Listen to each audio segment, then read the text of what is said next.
Lorsque vous passez un entretien d'embauche, la nervosité peut vous coûter votre entretien. Vous devez vous assurer d'être relax, vous devez vous assurer d'avoir la tête sur les épaules, vous devez vous assurer d'être tranquille, d'être posé. Pourquoi? Parce que certains recruteurs, certaines personnes des ressources humaines vont vous exposer à des situations de stress exprès parce qu'elles veulent voir comment est-ce que vous allez réagir face au stress. Moi également, j'ai eu à adopter ces pratiques, c'est-à-dire que j'ai eu à mettre des candidats dans du stress exprès parce que je voulais voir comment est-ce qu'elles réagissaient face au stress. Petite anecdote, il y a quelques années, lorsque je dirigeais mon équipe de spécialistes d'application terrain, je devais tout le temps chez les candidats voir est-ce qu'ils sont capables de résister au stress. Pourquoi? Parce que connaissant les clients exigeants, surtout les clients à VIP, je savais qu'ils étaient très souvent désagréables. Et donc, je voulais voir comment est-ce qu'ils réagissent dans des situations désagréables. Et il y a une de mes employées de l'époque qui m'avait particulièrement impressionné. On faisait l'entretien, je lui posais des questions, elle était plutôt très posée, très calme, elle avait les bonnes réponses et tout. Et à un moment donné, je lui ai dit, écoute, je trouve que vous êtes très mal habillée. Elle me dit, est-ce que vous pouvez développer? Donc là déjà, je me dis intéressant. Je lui dis, oui, vous savez, pour le rôle pour lequel vous postulez, nous avons besoin des personnes qui vont représenter l'entreprise auprès des clients et nous avons besoin de travailler, nous avons besoin de protéger l'image de l'entreprise et cela passe par les vêtements. Et je trouve que vous êtes très mal habillé. Elle me dit, oui, vous avez peut-être raison, sauf que je me suis donné la peine d'être bien vêtu pour cet entretien. J'estime que je suis bien habillé, mais après, si vous avez un code vestimentaire, je pense que je pourrais m'adapter. Est-ce que vous pouvez me dire plus sur votre code vestimentaire? Là, j'avais plus rien à dire. Et là, je lui dis, écoutez, en réalité, le code vestimentaire ici, il est plutôt basique. C'est-à-dire que nous n'avons pas besoin que vous soyez chez les clients en veste. Nous n'avons pas besoin de ci, de ça, de ça. Nous avons juste besoin que vous soyez propre, que vous soyez présentable. Et comme ça. Et elle me dit, bon voilà, c'est important de savoir parce que c'est super important de représenter la marque de l'entreprise. Et cela, comme vous l'avez dit, passe par le vestimentaire, par le vêtement.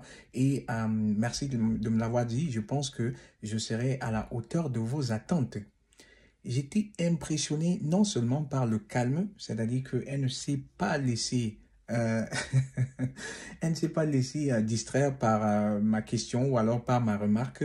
D'autres personnes ici auraient pris un coup, ils auraient commencé à paniquer, d'autres personnes auraient commencé à bégayer, d'autres personnes se seraient même énervées à la limite. Mais elle est restée calme et elle a su gérer la situation en grand maître. C'est-à-dire que vous devez apprendre, vous devez déjà vous attendre à des situations de stress. Des situations de stress, c'est peut-être des questions que l'on vous pose et pour lesquelles vous n'avez pas de réponse. Je me souviens des interviews que j'ai passées moi-même où j'étais le candidat et on m'a posé une question, là c'est avec mon job le plus récent. Je me souviens que la manager, elle a éclaté de rire. Elle m'a posé une question pour laquelle j'avais pas de réponse. Je savais mais vraiment pas. Et là, je lui ai dit, et moi qui pensais que l'interview se passait à merveille, moi qui pensais que je faisais du 100 ou du 80-90%. Elle me dit, voilà, qu'est-ce que ça veut dire? Je lui dis, ben voilà, avec la question qu'elle vient de me poser, je sens que je pourrais pas faire du 100% parce que j'ai pas la réponse à sa question. Et là, elle a éclaté de rire, on s'est marré, elle m'a posé d'autres questions.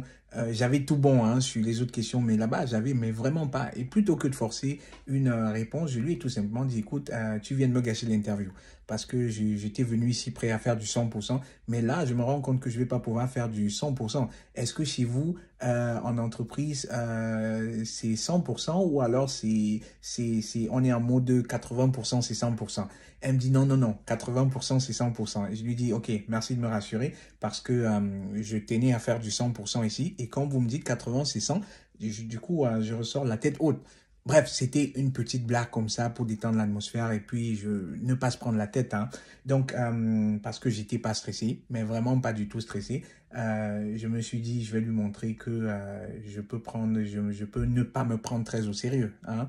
Donc, n'allez pas aux interviews comme si c'était un examen où vous devez avoir 100%. Il peut arriver que on vous mette dans une situation de stress. Il peut arriver que on vous pose une question pour laquelle vous n'avez pas de réponse et vous devez rester serein, vous devez rester calme parce qu'on ne vous juge pas seulement sur la qualité de vos réponses, mais aussi sur votre attitude, hein. Votre attitude également va compter pendant les interviews parce que dans la vraie vie, vous n'aurez pas les réponses à toutes les questions. Dans la vraie vie, il y aura des situations de stress que vous serez appelé à gérer et les recruteurs veulent voir comment est-ce que vous vous comportez dans des vraies situations de la vraie vie, hein, les amis. Donc, dites-moi dans les commentaires quelles sont les situations pendant les interviews de stress que vous avez expérimenté et qui ont fait monter l'adrénaline et comment est-ce que vous avez réagi face à cette situation.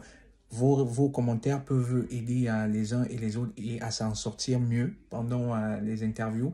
Et si vous avez besoin d'être accompagné pour une bonne gestion de vos prochains entretiens d'embauche, n'hésitez pas à me contacter. Avec moi, on va faire des analyses de rôle. On va faire, voilà, on va examiner, hein, analyser ensemble les descriptions d'emploi pour y voir les meilleures qualités que vous avez à vendre. On va également faire des simulations d'entretien dans lesquelles je vais vous poser des questions, je vais vous exposer également à des situations de stress et je vais vous apporter 1, 2, 3, 4, 5, 10 astuces sur comment améliorer votre technique d'entretien pour séduire les recruteurs et obtenir le job de vos rêves. Cliquez le lien. Réservez des sessions avec moi, au mieux 3 heures pour des préparations d'entretien. Et si vous avez besoin de CV, l'aide de motivation gagnant, vous savez que je suis la personne idéale pour le faire pour vous, pour augmenter, maximiser vos chances d'être invité aux entretiens d'embauche. C'était Constantin pour vous hisser au sommet de votre carrière professionnelle. Portez-vous très bien et à très vite. Ciao.